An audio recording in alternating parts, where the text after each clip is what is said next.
getting to a job interview. These folks are very talented, very, engaged, in a work activity. They can do the job, but they choke in the social situation. So we built out, that's Dan, built out 6 different job interviewers, different age, ethnic background, gender, and so forth. And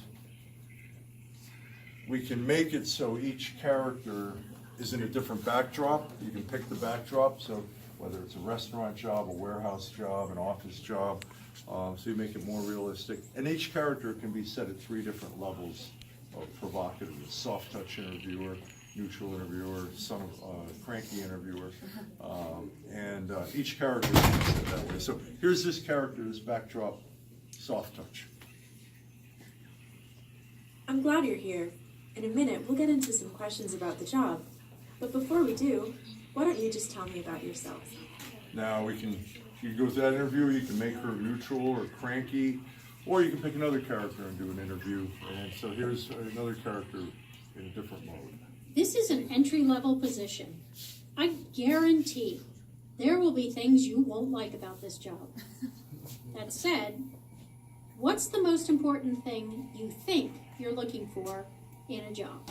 And here's a happy user. It's a good program, and it teaches you how to do an interview, and it teaches you how to be in an interview situation with another person. And did you see your performance improve? Did you get better? I get better every single time I do it. I get better. So just published in Journal of Autism and Developmental Disorders. Vocational counselors rating 64 people on the spectrum doing face-to-face interviews, then their first VITA, vocational interview training agent, and then repeated practice, improvements, translating, generalizing to face-to-face interview improvements. And so this now is being used with veterans, and we're about to start an application with prisoners in Florida jail system.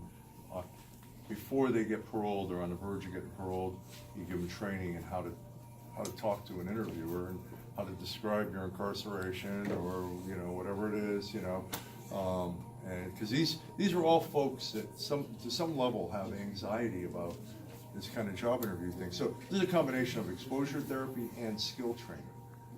You're doing it over and over under a range of conditions, so you try to reduce your anxiety, but you're also practicing. And you're practicing in a safe place. Although, you can practice with your vocational counselor who you're probably friends with, but that's not like a real interview. So that's where VR comes in. I know we haven't shown